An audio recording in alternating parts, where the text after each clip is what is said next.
Bismillahirrahmanirrahim. Assalamualaikum warahmatullahi wabarakatuh. Alhamdulillah, puji syukur kehadirat Allah Subhanahu wa Ta'ala yang telah melimpahkan begitu banyak rahmat serta karunia sehingga hari ini kita dapat kembali berjumpa. Apa kabar pemirsa TV dan juga pendengar beserta keluarga di rumah? Semoga Anda senantiasa dalam keadaan baik, sehat walafiat, penuh keberkahan dan dalam keadaan yang selalu berbahagia. Senang sekali saya Sekar Pangesti akan kembali hadir membersamai Anda dalam Sehati Sehat Bergizi. Iya, di perjumpaan lalu kita sudah membahas tentang gizi dan lansia di bagian pertama. Nah, di pertemuan kali ini kita akan melanjutkan di bagian kedua. Baik, pemirsa, karena usia senja ini bukan hanya membutuhkan ketenangan jiwa saja, tetapi juga kestabilan gizi yang baik untuk menjaga kualitas hidup. Kemudian pekan lalu kita di bagian pertama sudah membahas tentang pentingnya gizi untuk para lansia.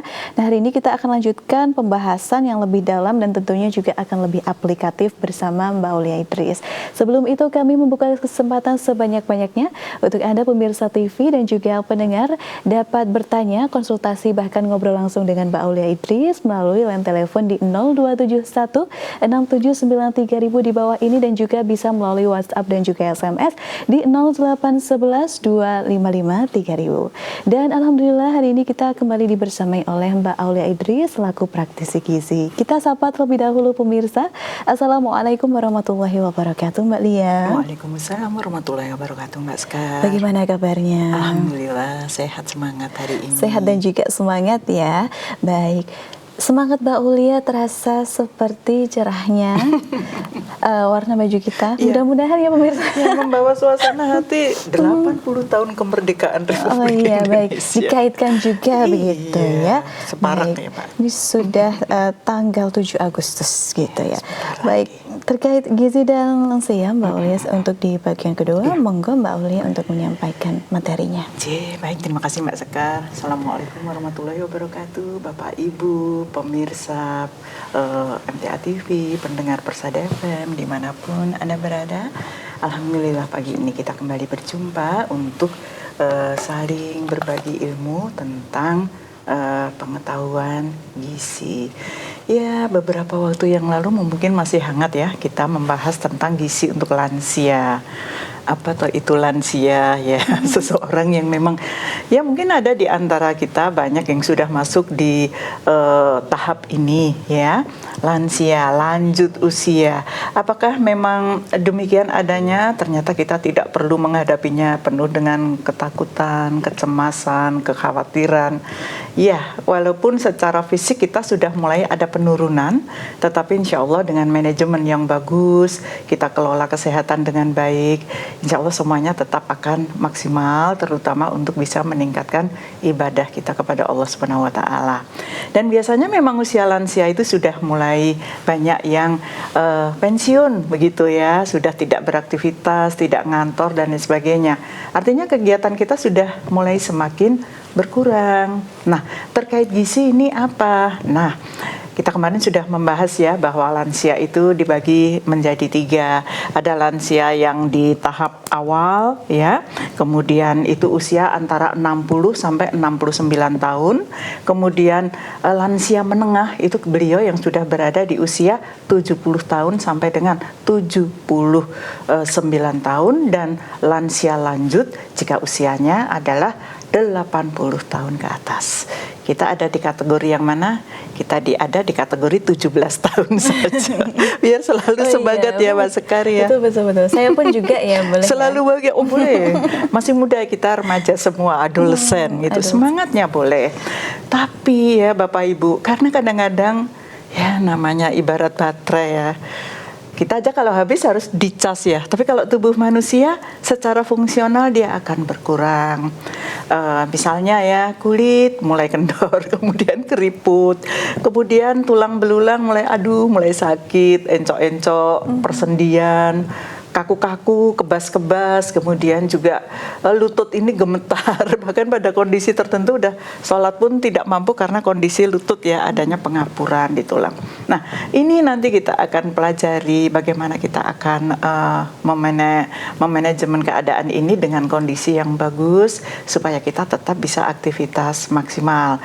Kalau lansia sudah dibagi menjadi 3, kemudian apa saja sebetulnya yang dibutuhkan pada lansia? Ya, karena kita sudah mulai terjadi penurunan fungsi organ. Ya, bayangkan yang namanya Allah ciptakan jantung itu bekerja sejak pertama kali kita dilahirkan, begitu ya. Sampai detik ini jantung itu tidak berhenti berdenyut. Coba bayangkan, berapa tahun? Kalau 70 tahun berarti 70 tahun jantung kita itu berdenyut tanpa henti. Kalau berhenti kan artinya sudah tidak ada kehidupan, begitu ya. Tapi ketika kita sudah mulai ada gangguan, ya mulai ibaratnya diservis alon-alon gitu ya. Kayak motor, oh iya ada tap oli setiap berapa bulan. Oh iya ini mesti dibersihkan, kemudian dan lain sebagainya. Nah, untuk manusia juga sama. Tanda-tanda kita mungkin sudah mulai tua, itu salah satu gangguan memori, kita mulai sering lupa. Masuk kamar, mau ngapain ya tadi, lupa. Buka kulkas, tadi saya mau apa ya, lupa. Apa, gitu ya. Tadi apa, yang itu namanya siapa, itu sudah mulai lupa. Itu manusiawi, tidak apa-apa. Tapi kita nanti akan punya tips cara supaya lupa bisa kita minimalisir, tidak terjadi demensia atau kepikunan, ya. Jadi kita akan menjadi lansia-lansia yang energik dan penuh semangat. Kita bisa saksikan ketika pengajian Ahad pagi ya, wah semuanya semangat naik ke lantai 2, 3 begitu ya, lantai 4 anak muda ya. Khusus cowok ya, iya. Oh bapak-bapak, Iya, terus putra ya, kalau ya. yang badannya masih kuat lantai 4, tapi kalau yang sudah ini kita bisa di lantai 2 atau bisa kondisi tertentu harus di lantai 1, nggak apa-apa. Tapi memang ya ini yang harus kita hadapi ketika kita menghadapi bertambahnya usia.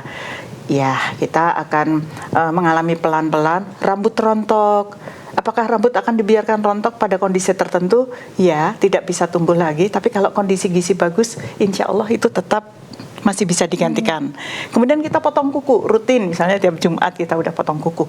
Ini kuku itu pasti akan tumbuh, begitu ya. Nah, bapak-bapak juga potong rambut, misalnya setiap 40 hari sekali harus sudah potong rambut atau 35 hari sudah dipotong karena panjang. Itu artinya apa? Ada pertumbuhan. Nah, pertumbuhan atau penggantian sel kita luka, kulit kita ini terkelupas, ada jaringan baru yang membentuk untuk menutup luka. Itu membutuhkan adanya asupan protein, Mas kan. Iya. Kita ganti pakai protein, makanya minum susu, makan telur, itu juga sebagai gizi yang dibutuhkan oleh lansia. Itu sangat pokok untuk menjaga kesehatannya, mengganti sel yang sudah rusak, apalagi kalau Bapak Ibu itu rutin donor darah. Nah, darah itu kita buatnya dari unsur protein. Kalau tiap 3 bulan akan diambil, maka 3 bulan itu pula lah tubuh kita akan dipacu untuk memproduksi sel-sel darah merah yang baru, supaya nanti darah itu ketika diambil, ya sekantong sudah siap.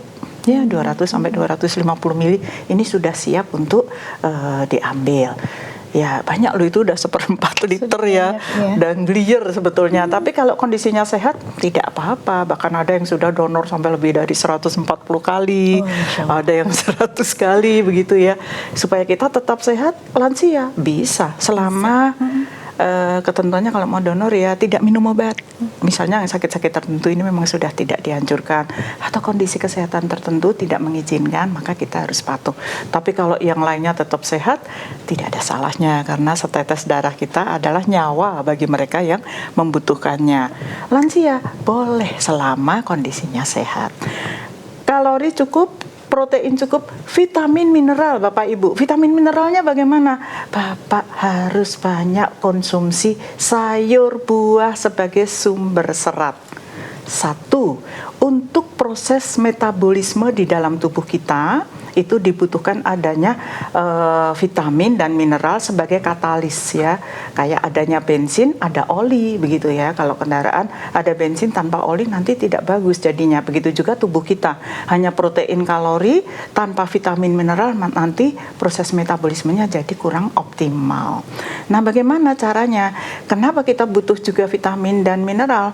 Selain fungsinya untuk menunjang proses metabolisme berjalan sempurna, juga fungsi serat. Nah, Bapak Ibu, kalau sudah sepuh biasanya gerakan berkurang. Aktivitas yang berkurang ini juga akan berpengaruh pada kerja peristaltik usus atau sistem pencernaan. Biasanya apa? Terjadi konstipasi atau susah buang air besar. Ya, kalau sudah lanjut usia, kita tidak boleh ya di kamar mandi lama-lama begitu ya. Apalagi kalau misalnya ada gangguan jantung dan sebagainya, mengejan untuk mengeluarkan itu butuh energi yang sangat besar dan itu kalau sama dokter biasanya tidak dianjurkan. Supaya konsistensi mohon maaf bagus, kita mohon maaf tidak keras ya. Konstipasi itu artinya kesulitan buang air besar. Kesulitan buang air besar itu karena apa? Satu, kurang serat, jadi volumenya nggak ada gitu ya. Dipaksa dikeluarkan juga sulit.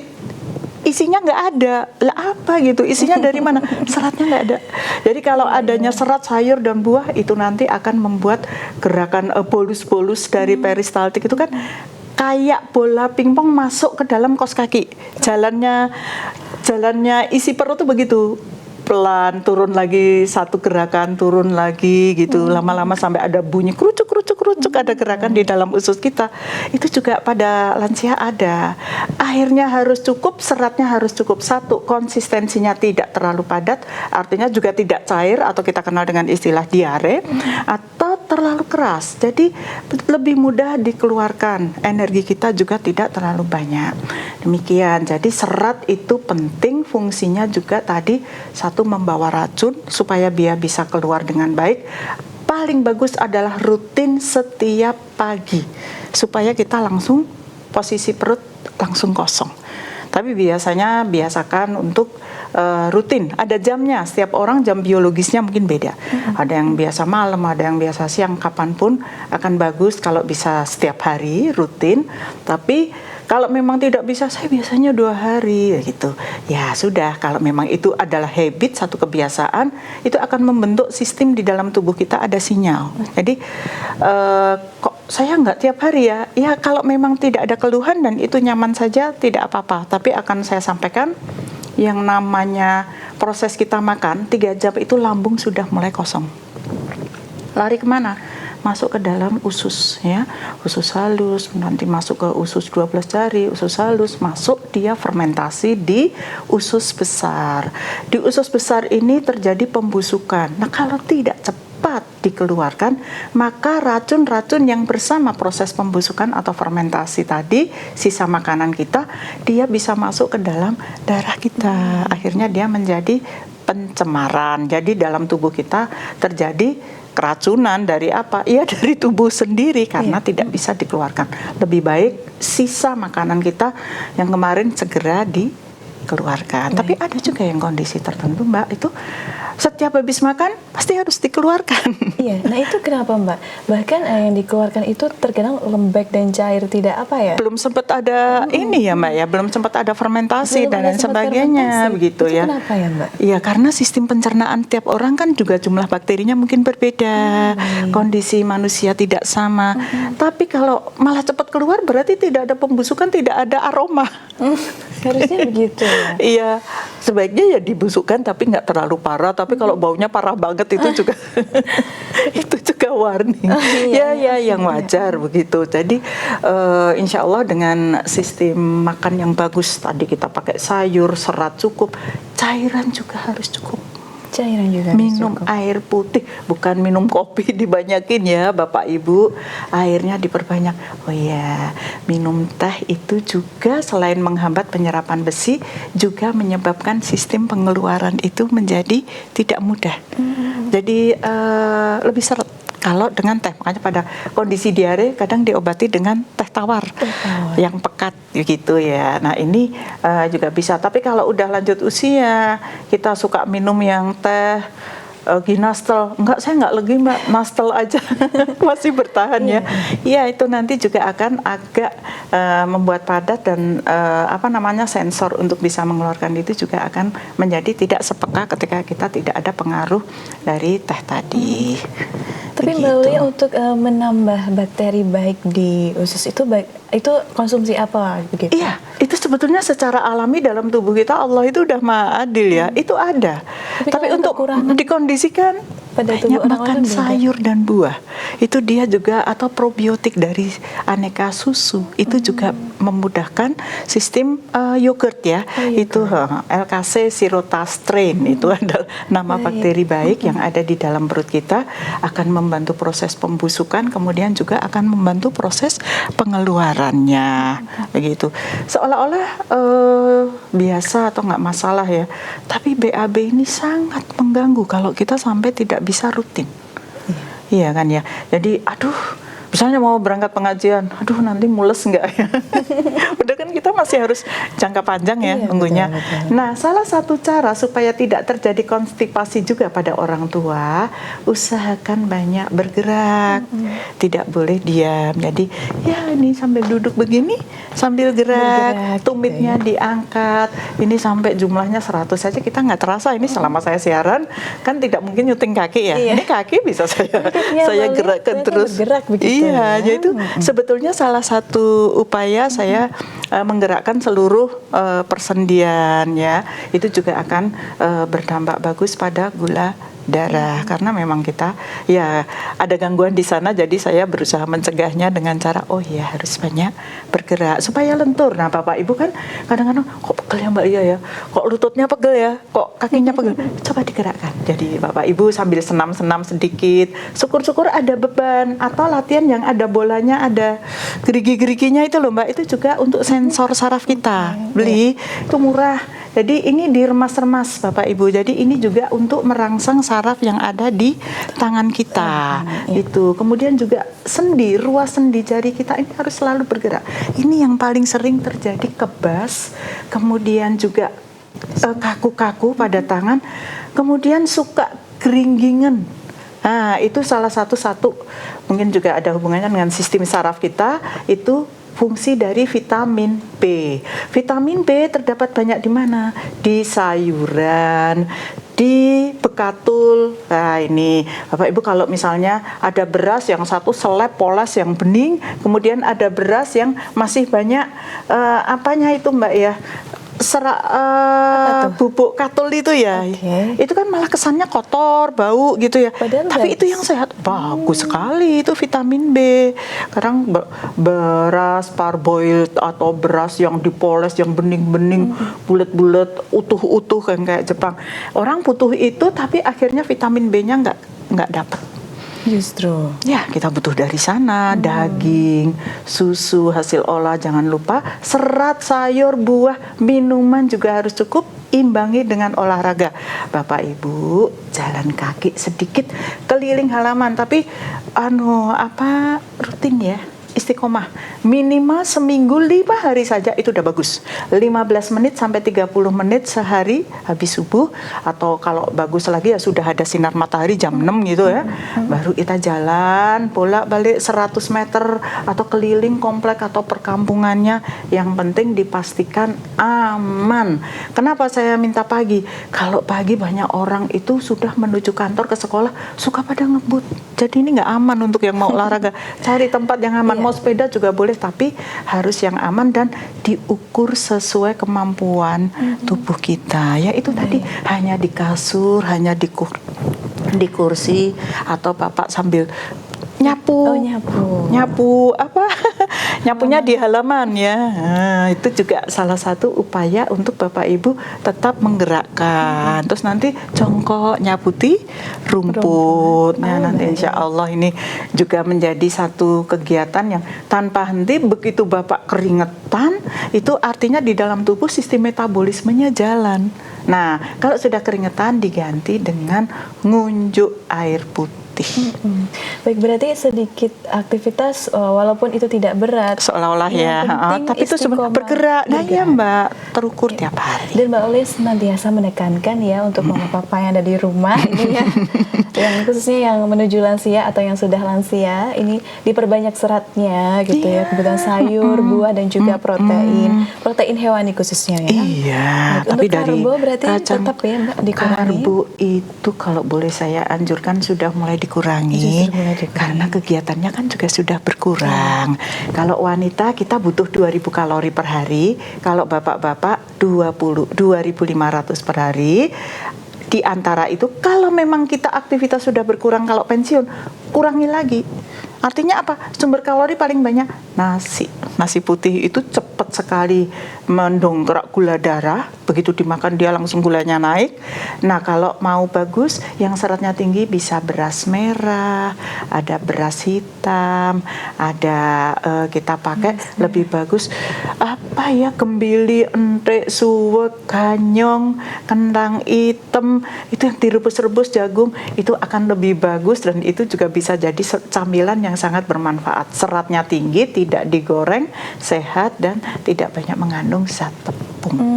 Baik, tadi Mbak Lia sempat sampaikan beras merah gitu ya, tapi kalau secara rasa mungkin kalau yang tidak terbiasa juga Agak sulit. berat menyesuaikannya, tapi memang betul-betul sehat gitu ya. Iya, untuk masaknya harus kesehatan kita. apa namanya Mbak, lebih tanek ya.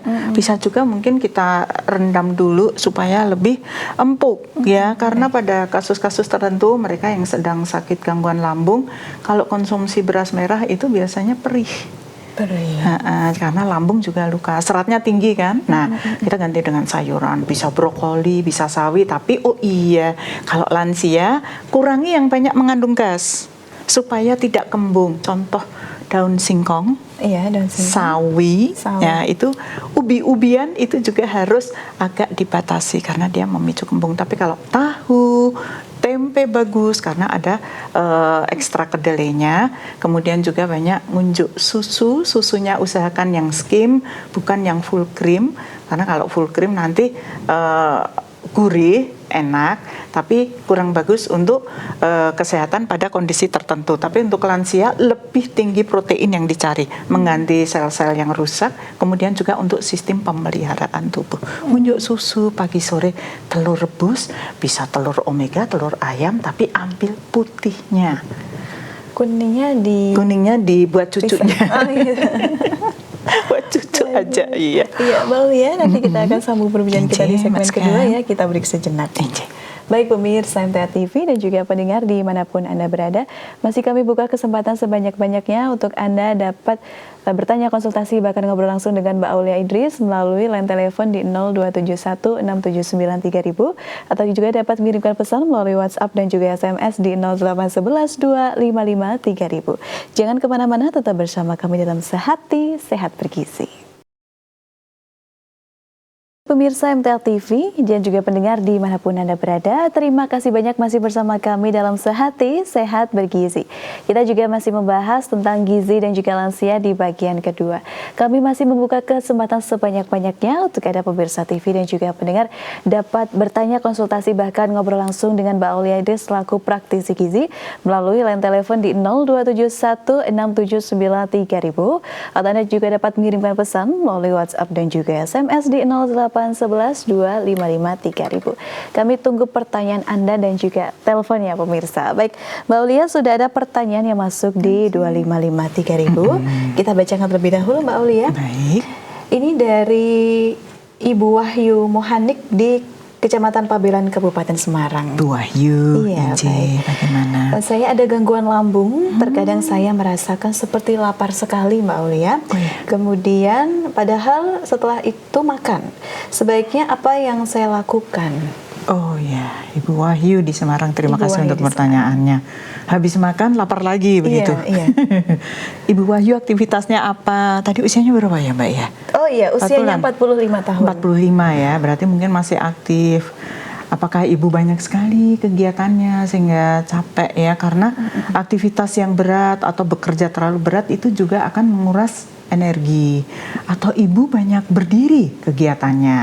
Nah, ini juga akan membuat kita menjadi lekas lapar, capek.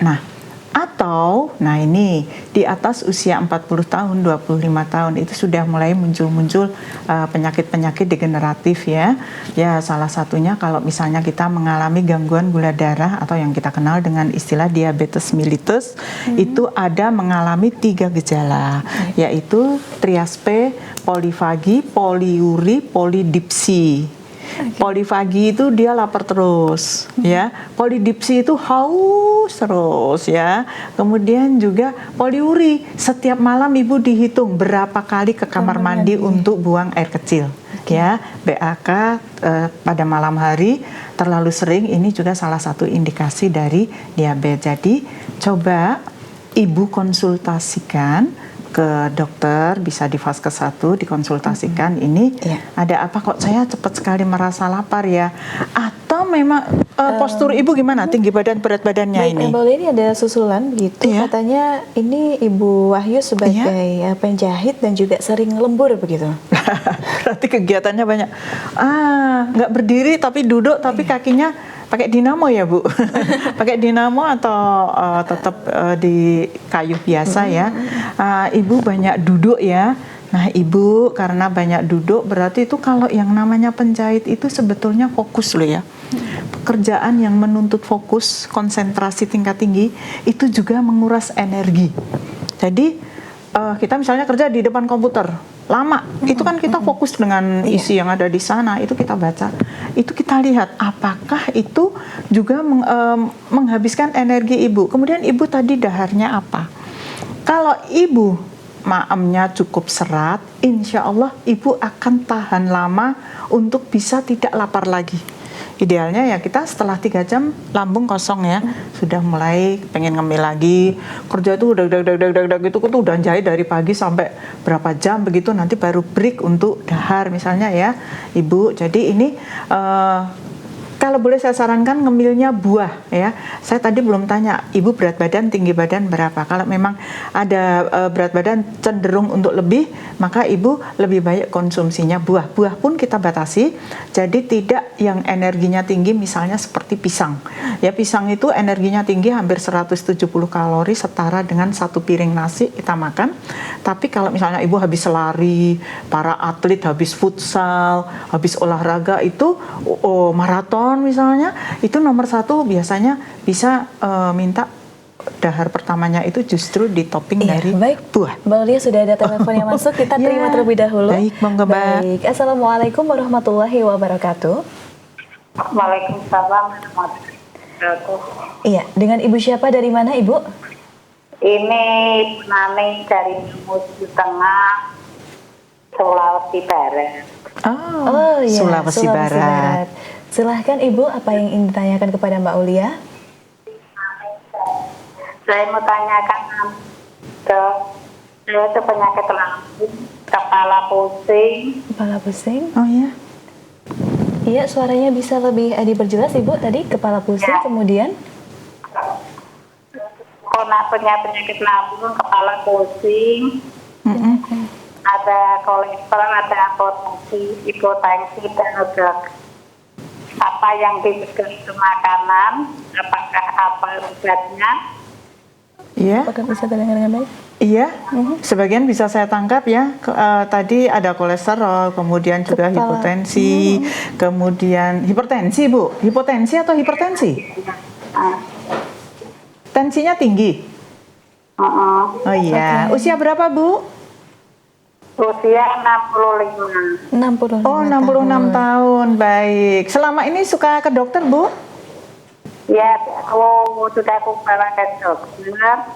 Katanya apa itu sudah dikasih obat, kenapa ya tidak bisa sembuh? Sudah dikasih obat. Oh iya, belum sembuh gejalanya ya. Iya. Aktivitas sehari-hari apa Ibu? Ya cuma masak, cuma bersih-bersih rumah. Oh iya, di rumah ya, Inje Ibu. Ya. Ibu siapa tadi di Sulawesi Barat Ibu namanya? Naning. Ibu Naning. Ya. Ibu Naning. Ya, baik. Ada lagi Ibu? Katanya apa itu dokter itu katanya vertigo. Apa Bu? Iya. Vertigo. Vertigo. Muter ya Bu? Kepalanya pusingnya muter itu ya Bu ya? Ya, waktu dulu putar begini, tapi sekarang sudah enggak. Alhamdulillah, iya, berarti udah semakin baik. Ada hipertensi ya Bu ya? Iya, ya. Ibu tahu berat badan dan tinggi badannya? Kalau tinggi badannya 155, kalau berat badannya 52. Oh iya, tidak gemuk ya Bu ya? Iya, ya. J.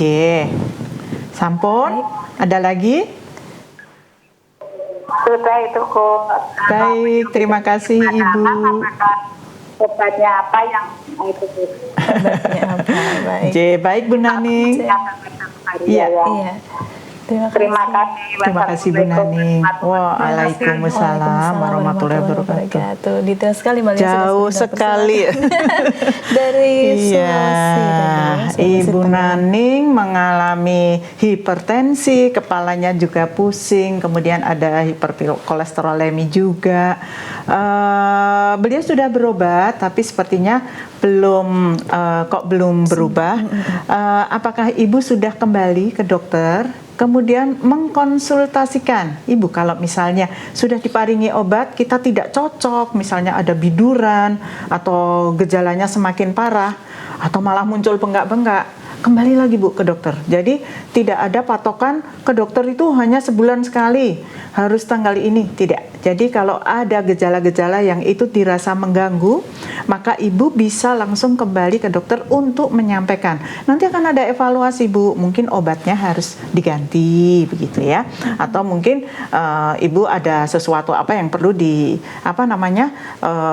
diperbaiki lagi. Ini ranah dokter nanti yang akan mengevaluasi. Dan Ibu menderita vertigo karena ada sakit kepala sebelah yang nyut dalam, itu namanya vertigo ya. Tapi ibu muter tadi, migrain. Kalau sakit nyut itu migrain ya, sakit kepala sebelah. Tapi kalau ini Ibu kepalanya, kalau mohon maaf matanya melek, ini malah jadi pusing sampai muntah. Dunia ini berputar sampai kita udah nggak bisa melek ya, matanya ditutup terus. Itu adalah gejala-gejala dari vertigo.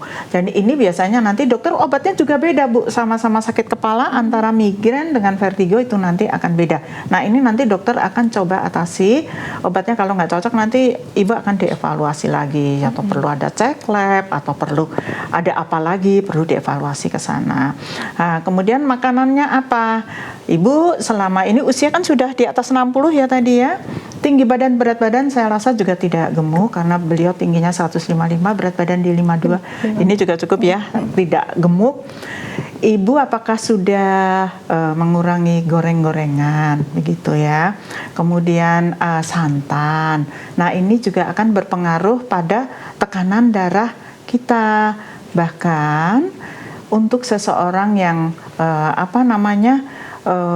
banyak konsumsi gulanya tinggi, ini ternyata juga kolesterolnya tinggi. Nah ini kan seolah-olah kok bukan lemak, iya, dari gula yang tinggi ini juga bisa menyebabkan kolesterol kita menjadi tinggi. Jadi banyak penyebabnya, karena Ibu tadi juga menderita kolesterol, berarti diparingi obat kolesterol juga gitu.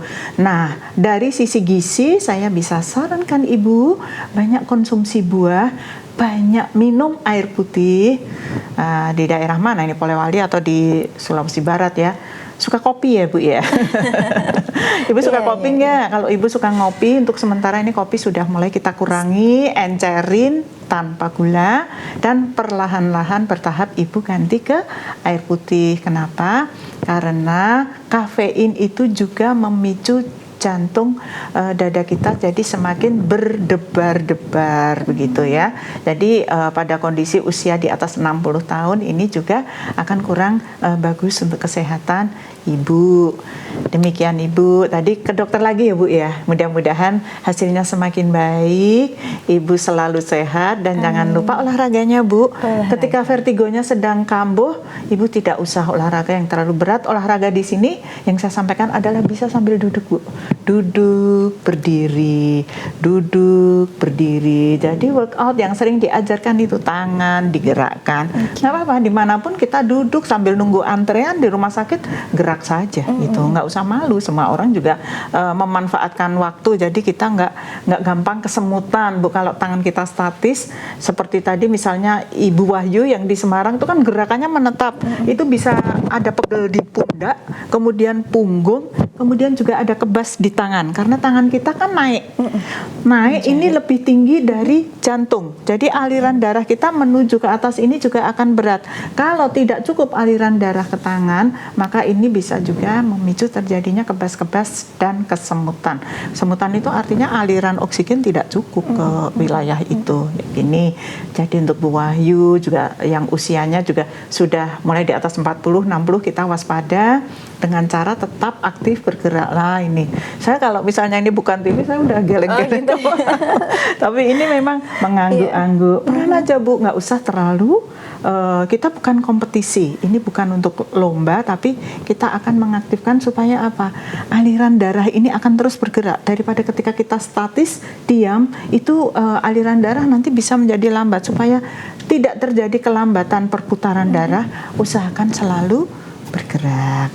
Demikian untuk Ibu Naning ya. Iya, Ibu Naning di Sulawesi Barat. Terima kasih banyak, sehat selalu. Baik, Mbak Aulia, ada 2 pesan lagi. Oh iya, tadi ya lupa. Bagaimana? Baik, ini ada, mohon maaf mungkin Bapak atau Ibu Sarbini begitu dari Sragen. Iya. Ini saya kalau mohon maaf BAB lembek dan bau busuk, ada bercak darah dan lendir, itu sebabnya apa Mbak Aulia? Apa daharnya bagaimana selama ini ya? Nanti kalau ini biasa konsulnya langsung ke dokter.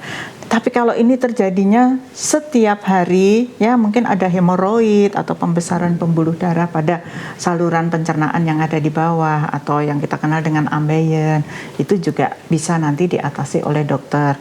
Tadi lembek tapi berbau busuk. Nah ini apa yang kita makan juga akan berpengaruh pada ini ya proses fermentasi di dalam usus besar kita. Jadi ketika Bapak mungkin banyak konsumsi yang mengandung gas ya.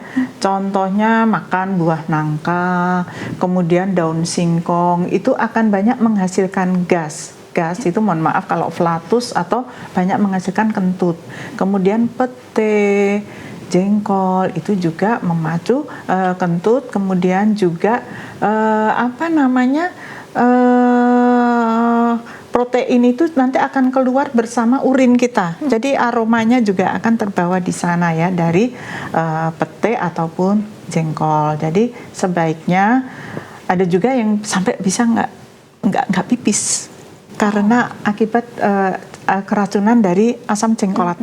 Jadi hati-hati, jengkol, pete itu pada kondisi tertentu untuk usia lanjut ini tidak dianjurkan karena bisa menyebabkan gangguan sampai nggak bisa pipis, infeksi pada saluran kemih. Nah ini nanti coba acara dokter bisa ditanyakan ada apa dan bagaimana cara mengatasinya. Nah Bapak sebaiknya dijaga daharnya harus yang halus-halus. Apakah Bapak suka dahar yang pedas? Apakah suka yang kasar-kasar? Misalnya terlalu tinggi serat. Jadi untuk Bapak usia tadi berapa ya, Pak Sarbini ya? Iya. Belum ada ya? Belum ada. Ya, Bapak, kita mendingan usia-usia kita sudah ini, kita sayurannya juga lebih empuk, kemudian juga lebih halus. Contoh sayuran yang lebih mudah dicerna dan bagus, seratnya tinggi itu jepan, labu siem, atau yang mudah untuk lalap itu bagus. Okra, kemudian buncis, wortel itu bagus. Tapi ini semoga kondisinya bisa semakin baik dan Bapak bisa sembuh dari gejala awal. Pedas, asam, kecut, kasar untuk sementara dihindari. Kalau bisa dahar bubur dulu nggak apa-apa. Baik, terima kasih Mbak Aulia. Kemudian kita ke pertanyaan berikutnya. Oh iya? Dari Bapak Edi Santoso di Jebre Solo. Oh iya Pak Edi. Wah ini pasti cucunya bisa. Betul sudah bisa tertebak ya Pak Aulia. Ini menanyakan cucunya, cucu kami laki-laki. Udah usia berapa? 16 bulan. Wah, Masya Allah, 1,5 tahun. Dari kandungan loh Mbak kita dulu. Oh iya, Masya Allah. Ya, ini mudah-mudahan sehat. Buah yang baik itu apa? Gitu. Untuk cucu ya? Iya. Untuk cucu apa untuk kakek? Untuk cucu. Giginya sudah, giginya sudah tumbuh. Jadi untuk Ananda ini suka yang dipegang. Jadi kita bisa berikan pepaya, melon. Kalau buah naga kita potong kecil-kecil nanti bisa dimakan dengan garpu atau dia sendokin. Ya, dia sudah mulai ada motorik memegang, menjimpit, mencomot atau apa. Ini bisa pakai tangan. Ya walaupun harus dibecek-becek jadi aduh kotor semua, nggak apa-apa. Kotor itu masih bisa dibersihkan, tapi yang jelas kecerdasan anak ini akan terus meningkat dengan cara dia meraba. Oke. Apa? Oke, lanjut lagi. Ini apa namanya? Ketika dia memegang buah, dia misalnya sayuran yang direbus, daripada dia dikasih wafer, snack-snack yang coklat dan lain sebagainya, ini kasih aja kentang rebus atau edamame yang sudah dikupas. Nanti dia, tapi empuk ya, diusahakan empuk supaya dia tidak keloloden. Dia tidak tersedak. Dia udah boleh bisa ngunyah. Wortel dia bisa ngunyah. Buncis itu sayuran kalau seger, apalagi baby buncis dan lain sebagainya, itu manis.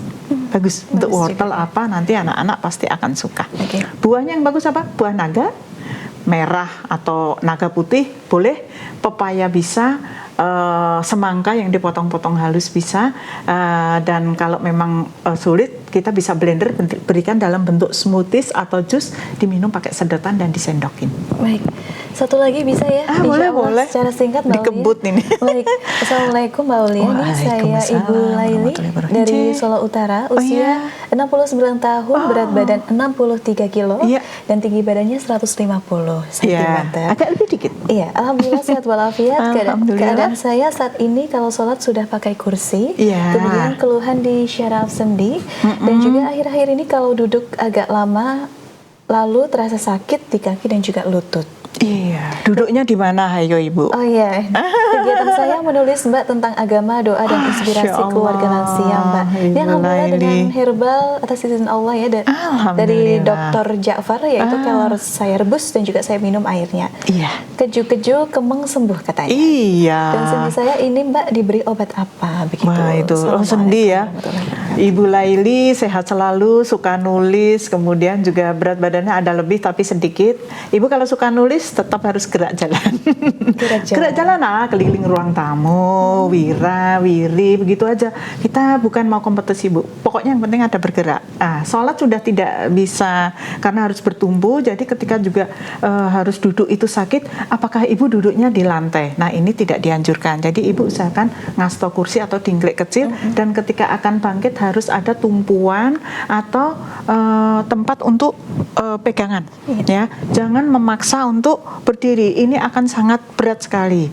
Itu untuk Ibu Laili. Nanti obatnya langsung konsulnya sama dokter, tapi kalau saya lebih menyarankan Ibu konsumsi susu skim tadi untuk kesehatan dari mungkin terjadi pengapuran tulang atau mulai pengeroposan tulang dan lain sebagainya, fungsi sudah mulai agak berkurang, kita gantikan dengan banyak minum susu, dan saya anjurkan susu skim.